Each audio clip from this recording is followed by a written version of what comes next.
네, 오늘은 시편 102편으로 말씀을 전합니다. 오늘 102편의 표제를 보니까 고난당하는 자가 마음이 상하여 그의 근심을 여호와 앞에 토로하는 기도다, 이렇게 기록하고 있는 것을 보게 됩니다. 이름 없는 고난당하는 자, 그의 기도다라고 얘기하고 있는 것이죠.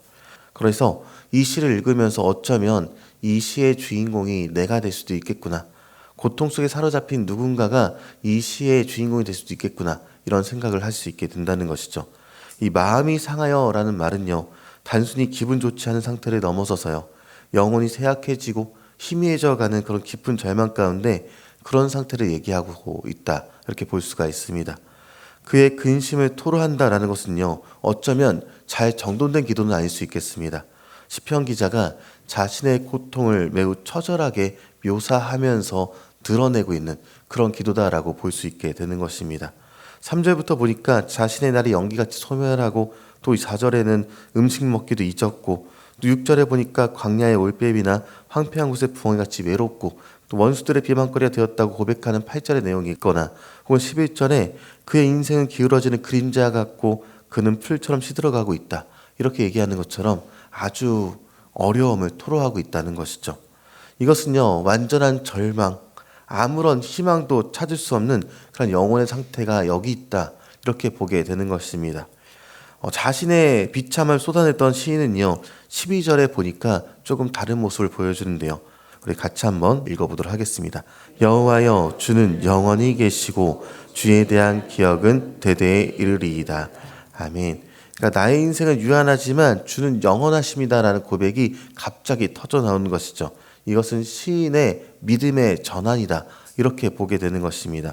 시인은 자신의 기도가 응답될 것이다라는 확신이 분명히 있었던 것이고요. 그리고 그 확신의 정점에 있는 17절 말씀도 좀 주목해서 보도록 하겠습니다. 여호와께서 빈궁한 자의 기도를 돌아보시며 그들의 기도를 멸시하지 아니하셨도다. 아멘. 여기서 빈궁한 자로 번역된 히브리어를 보니까 아르아르라고 발음하는 것을 보게 됩니다. 이 단어는요, 본래 사막이나 광야에서 자라는 그 노간주 나무라는, 혹은 떨기나무라는 그 나무의 품종을 가리키는 단어입니다. 이 사막의 뜨거운 바람과 모래에 시달려 잎은 다 떨어져 있는 모습인데, 앙상한 가지만 겨우 남아있는, 그렇게 생명을 겨우 부지하고 있는 그런 나무의 모습을 이렇게 보게 되는 것이죠.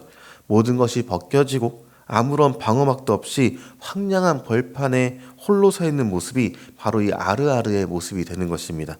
이 시편 기자는요, 지금 자기 자신의 모습이 바로 이 아르아르와 같다, 이렇게 느꼈다는 것입니다.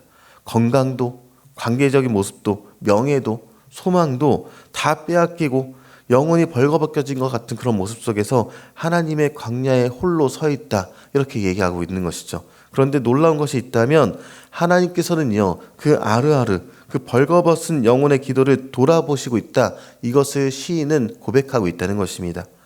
그들의 기도를 멸시하지 않으신다, 이것을 명확하게 얘기하는 것이죠.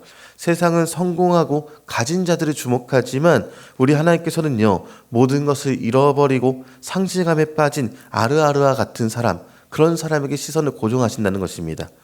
여기서 잠시 예레미야 17장 내용을 살펴보도록 하는데요. 근데 여기서 예레미야는요, 하나님을 떠나 사람을 의지하는 자의 영적 실존이 이 아르아르와 같다라고 얘기하고 있는 장면이 예레미야 이 본문에 등장하고 있다는 것이죠. 세상의 힘과 사람을 의지하는 것은 당장에는 풍성해 보일지는 몰라도 그 끝은 영적으로 메마르고 좋은 것은 보지 못한다는, 그 사막의 떨기나무 같은 신자가 된다는 그런 경고가 있는 것입니다. 이 두 구절을 연결해서 보면요, 시편 102편의 기자는 고난으로 인해서 아르아르 같은 상태에 처했지만 그는 거기서 사람을 의지하지 않고 영원하신 하나님께 그 자신의 근심을 토로했습니다. 반면에 이 예레미야의 경고를 보면요, 스스로 하나님을 떠나서 세상을 의지함으로 아르아르와 같은 상태가 되어버린 사람에 대한 이야기를 하는 것입니다. 똑같이 벌거벗은 나무 같은 상황일지라도 그 시선이 어디를 향해 있느냐에 따라서 소망이 있느냐 없느냐로 그 운명이 완전히 달라진다는 것이죠. 고난 속에서 우리가 아르아르와 같은 그런 상황이 느껴질 때요, 그때가 우리의 시선을 영원하신 하나님께로 고정할 그때다, 시인은 이 일을 이야기하고 있다는 것입니다. 우리의 가장 큰 절망의 자리가 하나님을 만나는 가장 위대한 찬양의 자리가 될 수 있다는 것을 이 시인은 직접 몸소 보여주는 것이죠. 그리고 시편 기자는요, 자신의 쓰러져가는 인생과 하나님의 영원하심을 대조하면서 기도를 마무리하는 것을 보는데 그 결론구가 나타나 있는 내용이 있습니다. 25절부터 27절까지의 내용이 그 내용의 결론구인데, 이것은요, 고난받는 인간이 도달할 수 있는 최고의 신앙 고백이다라고까지 볼 수 있습니다.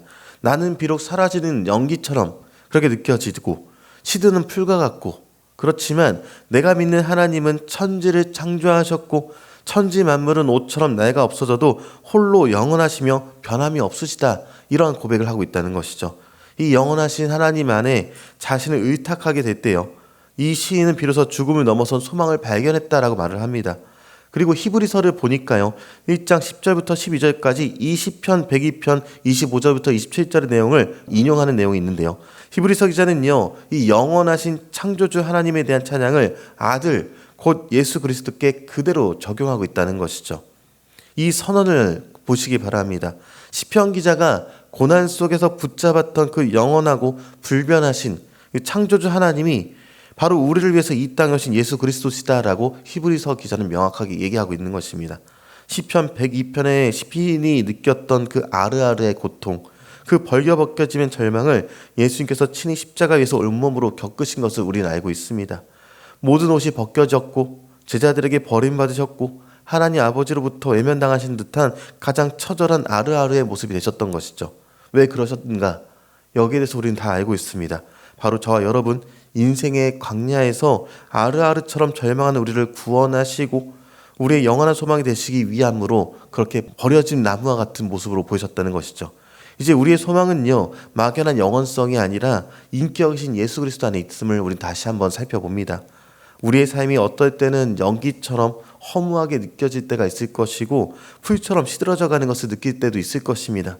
그러나 그런 상황 속에서도 우리는 영원하신 예수님 안에 있음을 온전히 느끼며 소망을 갖게 된다는 것이죠. 여러분은 지금 어떤 고난으로 인해서 마음이 상하여 어려움 당하고 계십니까? 혹은 인생이 아르아르처럼 외로이 있는 나무처럼 그렇게 여겨지십니까? 그래도 괜찮습니다. 그 모습 그대로 주님 앞에 나와 토로하며 이 시인처럼 다 토로하며 그 근심 토로하는 중에 주님을 만나시길 바랍니다. 우리의 기도를 돌아보시는 분, 십자가에서 친히 아르아르가 되셔서 우리의 고통을 아시고 죽음을 이기시고 부활하셔서 영원한 소망이 되신 예수님께서 우리를 지금도 기다리고 계신다는 것이죠. 어제나 오늘이나 영원토록 동일하신 그 주님을 붙들게 될 때 쓰러져가는 우리의 인생은요, 주님 안에서 영원한 소망으로 채워지게 되기를 주님의 이름으로 축원합니다.